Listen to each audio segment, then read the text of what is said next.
قرآن کریم میں یاجوج اور ماجوج کا ذکر دو جگہ ملتا ہے، ایک سورہ کہف میں اور دوسری جگہ سورہ انبیاء میں۔ پہلی آیت میں ذوالقرنین سے کہا گیا کہ یقیناً یاجوج اور ماجوج نے زمین میں فساد برپا کر رکھا ہے، تو کیا ہم آپ کے لیے کچھ مال مقرر کر دیں تاکہ آپ ہمارے اور ان کے درمیان ایک بلند دیوار بنا دیں؟ ذوالقرنین نے جواب دیا کہ میرے رب نے مجھے جو اختیار دیا ہے وہ بہتر ہے، تم اپنے زور بازو اور محنت سے میری مدد کرو، میں تمہارے اور ان کے درمیان ایک مضبوط دیوار بنا دوں گا، تم مجھے لوہے کے بڑے بڑے ٹکڑے لا کر دو۔ جب ذوالقرنین نے دیوار کو دونوں پہاڑوں کی چوٹیوں کے درمیان بنا دیا تو کہا اب اس پر آگ لگا کر اسے دھونک دو۔ جب لوہے کو دھونک کر آگ بنا دیا گیا تو ذوالقرنین نے کہا اب میں اس پر پگھلا ہوا تانبا ڈالوں گا۔ اس کے بعد یاجوج اور ماجوج میں اتنی طاقت نہ تھی کہ وہ اس پر چڑھ سکیں یا اس میں سوراخ کر سکیں۔ ذوالقرنین نے کہا کہ یہ میرے رب کی رحمت ہے، لیکن جب قیامت کا وعدہ قریب آئے گا تو وہ اس دیوار کو گرا دے گا اور میرے رب کا وعدہ برحق ہے۔ جب یاجوج اور ماجوج کو آزاد کر دیا جائے گا تو وہ تیز لہروں کی طرح ایک دوسرے میں کھسکیں گے اور پھر ہم انہیں میدان حشر میں جمع کریں گے۔ سورہ انبیاء میں کہا گیا ہے کہ جب یاجوج اور ماجوج کھول دیے جائیں گے تو وہ ہر بلندی سے دوڑتے ہوئے اتریں گے۔ یاجوج اور ماجوج کے بارے میں احادیث بھی موجود ہیں۔ حضرت زینب بنت حبش رضی اللہ عنہ فرماتی ہیں کہ ایک دن رسول اللہ صلی اللہ علیہ وسلم میرے پاس گھبرائے ہوئے تشریف لائے۔ آپ فرما رہے تھے اللہ کے سوا کوئی معبود نہیں، ارب کی خرابی قریب آ رہی ہے، یہاں تک کہ یاجوج اور ماجوج نے دیوار میں اتنا شگاف کر دیا ہے۔ حضرت زینب نے سوال کیا یا رسول اللہ کیا ہم ہلاک ہوں گے؟ حالانکہ ہم میں نیک لوگ بھی ہیں۔ آپ نے فرمایا ہاں، ایسا وقت آئے گا جب خباثت بڑھ جائے گی۔ اللہ تعالیٰ نے قرآن میں بعض قوموں کا ذکر ان کے ناموں کے ساتھ کیا ہے اور بعض کو ان کے انبیاء اور رسولوں کے ناموں سے پکارا گیا ہے۔ ان میں سے بہت سی قومیں ہلاک کر دی گئیں اور کچھ باقی ہیں۔ یاجوج اور ماجوج کی شناخت کا معاملہ ہمیشہ سے مشتبہ رہا ہے، جس کی بڑی وجہ یہ ہے کہ انہیں عجیب الخلقت سمجھا گیا، حالانکہ یہ نسل انسانی کا حصہ ہیں۔ علماء دین نے یاجوج اور ماجوج کے موضوع پر تحقیقات کی ہیں تاکہ ان کی پہچان میں کوئی شک نہ رہے۔ قرآن میں ذوالقرنین کا ذکر ہے اور اکثر مفسرین اس بات پر متفق ہیں کہ یہ شہنشاہ کوروش ہیں، جنہوں نے 559 قبل مسیح میں ایران پر حکمرانی کی۔ یہ شخصیت شاہی صفات اور حکیمانہ فضائل کی ایک مثال تھی۔ ذوالقرنین کی 3 فوجی مہمات کا ذکر بھی ملتا ہے، جن میں پہلی مہم مغرب کی جانب تھی، دوسری مہم میں مشرقی قبائل نے بغاوت کی اور تیسری مہم ایران کے شمال کی جانب تھی۔ یہاں اس کو یاجوج اور ماجوج کی شکایات ملی، جس کے بعد اس نے لوہے اور تانبے کے استعمال سے ایک دیوار تعمیر کی۔ اکثر مفسرین کے مطابق یاجوج اور ماجوج دراصل ایشیا کے شمال مشرقی علاقے کی وہ قومیں ہیں جو قدیم زمانے سے مختلف ممالک پر حملہ کرتی رہی ہیں۔ ان کے یلغار کا رخ ایشیا اور یورپ کی طرف رہا ہے۔ بائبل کی کتاب پیدائش کے باب نمبر 10 میں انہیں حضرت نوح علیہ السلام کے بیٹے یافس کی نسل میں شمار کیا گیا ہے۔ اسی طرح مسلم مورخین بھی ان کا ذکر کرتے ہیں۔ یاجوج اور ماجوج کے بارے میں موجودہ تفاسیر میں کئی آراء موجود ہیں اور مختلف علماء نے ان کی نسلوں کی شناخت کی کوشش کی ہے۔ مولانا مناظر احسن گیلانی رحمۃ اللہ علیہ نے یاجوج اور ماجوج کی زندگی کے 4 دور بیان کیے ہیں۔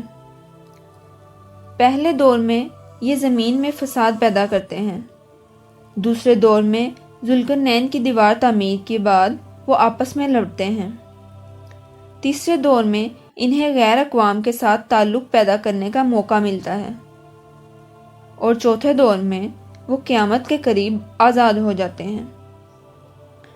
قرآن پاک میں کہیں نہیں لکھا کہ یاجوج اور ماجوج کے خروج کا واقعہ دیوار ٹوٹنے کے ساتھ پیش آ جائے گا، بلکہ یہ کہ دیوار ٹوٹنے کا وعدہ صرف سورہ کہف میں کیا گیا ہے۔ مولانا حکیم الرحمن نے یاجوج اور ماجوج کی نسلوں کے بارے میں مختلف آراء پیش کی ہیں اور مختلف قبائل کو ان سے منسلک کیا ہے۔ ہمارے علماء کرام نے فتنہ تاتار کو خروج یا یاجوج ماجوج سے تعبیر کیا ہے۔ کیا اس کے بعد کے دور میں بھی یاجوج اور ماجوج کے خروج کا ذکر ملتا ہے؟ جی ہاں، مولانا حکیم الرحمن اپنی کتاب میں لکھتے ہیں کہ بعض علماء کی رائے ہے کہ یاجوج ماجوج کی نسلیں روسی اور یورپی اقوام ہیں۔ ان حکومتوں کے گزشتہ 2 صدیوں کے واقعات کو فتحت سے تعبیر کرنا بلا وجہ نہیں ہے۔ مولانا انور شاہ کشمیری رحمۃ اللہ علیہ نے بھی اقوام روس اور یورپ کو یاجوج اور ماجوج کی نسلوں سے تعبیر کیا ہے۔ اس کے بعد اقوام یورپ کے ذریعے سرمایہ دارانہ نظام کے پھیلاؤ، جنگ عظیم کے بعد فلسطین کی تباہی اور کمیونزم کے پھیلاؤ کو فتحت قرار دینا لازمی ہوگا۔ شاید ذوالقرنین کو بھی یہ علم نہ ہو کہ اشراط کے ساتھ خروج یا یاجوج ماجوج بھی ہے، اور اس نے رب کے وعدے کو کسی وقت میں ٹوٹ پھوٹ جانا سمجھا ہو۔ اس صورت میں اللہ تعالیٰ کا یہ فرمان کہ ہم نے انہیں اس دن سے چھوڑ دیا کہ وہ ایک دوسرے کے اوپر عمر گزاریں۔ قرآن پاک نے ایک نمایاں نشانی بتائی ہے جس سے نہ صرف یاجوج ماجوج کی رہائی کا علم ہوگا بلکہ یہ بھی واضح ہوگا کہ دنیا اس وقت یاجوج اور ماجوج کے کنٹرول میں ہے۔ جس بستی کو ہم نے تباہ کر دیا تھا اس کے باشندوں پر پابندی ہے کہ وہ وہاں نہیں جا سکتے جب تک یاجوج اور ماجوج کھل نہ جائیں۔ وہ تمام بلندیوں سے اترتے نظر آئیں گے یا ہر سمت میں بڑھتے نظر آئیں گے۔ جب یاجوج اور ماجوج رہائی پا جائیں گے اور ہر سمت میں چھا جائیں گے تو وہ لوگ جو عذاب سے تباہ ہوئے تھے یعنی یہود دوبارہ اس بستی میں بسائے جائیں گے، اور ایسی بستی صرف ایک ہے جسے اللہ تعالیٰ نے تباہ کیا تھا۔ اس کا ذکر یاجوج اور ماجوج کے ساتھ احادیث میں ملتا ہے، اور وہ ہے یروشلم یعنی بیت المقدس۔ اگر یہ سمجھا جائے کہ یاجوج اور ماجوج کے کھلنے سے پہلے برباد اور تباہ شدہ بستیوں کو دوبارہ اٹھانے اور ترقی حاصل کرنے کا موقع یاجوج اور ماجوج کے کھلنے کے بعد ہی مل سکتا ہے، تو میں یہ نہیں سمجھتی کہ قرآنی تعبیر کے طرز خطاب سے جو وہ لوگ واقف ہیں ان کے لیے یہ کوئی چھپی ہوئی بات ہوگی۔ یاجوج اور ماجوج کی شناخت پر پردہ کیوں ڈالا گیا؟ غالباً اس کی وجہ یہی رہی کہ عام طور پر ان اقوام کو غیر متمدن اور وحشی سمجھا گیا، اور وقت گزرنے کے ساتھ جب یہ متمدن ہو گئیں تو ان پر یاجوج اور ماجوج کے نام چسپاں کرنے میں غلط فہمی پیدا ہوئی، لیکن ان کے شر اور فساد کا سلسلہ جاری رہا اور وقت انہی ہنگاموں میں گزرتا رہا یہاں تک کہ جنگ عظیم اول کے نتیجے میں خلافت عثمانیہ کا خاتمہ ہوا، یروشلم پر قبضہ ہوا اور عظیم اسرائیلی ریاست کے قیام کا عندیہ دیا گیا۔ اس کے ساتھ ہی قوم یہود کو یروشلم لا کر بسانا شروع کیا گیا۔ ان واقعات نے سورہ انبیاء کی ذکر کردہ آیت پر پڑے ہوئے پردے ہٹا دیے اور عذاب زدہ قوم کے یروشلم واپس آنے پر یاجوج اور ماجوج کے خروج کو ایک واضح نشانی کی صورت میں پیش کر دیا اور وہ شناخت کر لیے گئے۔ لیکن یہ واقعات تو گزشتہ چند صدیوں میں مسلمانوں کے اقتدار کے زوال اور مجموعی طور پر امت مسلمہ کی کمزوری کا نتیجہ ہیں۔ ناظرین، کیا یہ سچ ہے یا جھوٹ؟ یہ اللہ تعالیٰ بہتر جانتا ہے۔ اکثر علماء کرام یہ لکھتے ہیں کہ یاجوج ماجوج یورپ کے کچھ اقوام ہیں یا پھر اسرائیلی لوگ ہیں جنہوں نے مسلمانوں کو شدید نقصان پہنچایا۔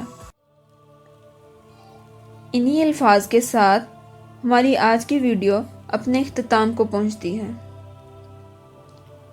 خدا تعالیٰ سے دعا ہے کہ وہ ہمیں ہر طرح کے فتنے سے محفوظ رکھے۔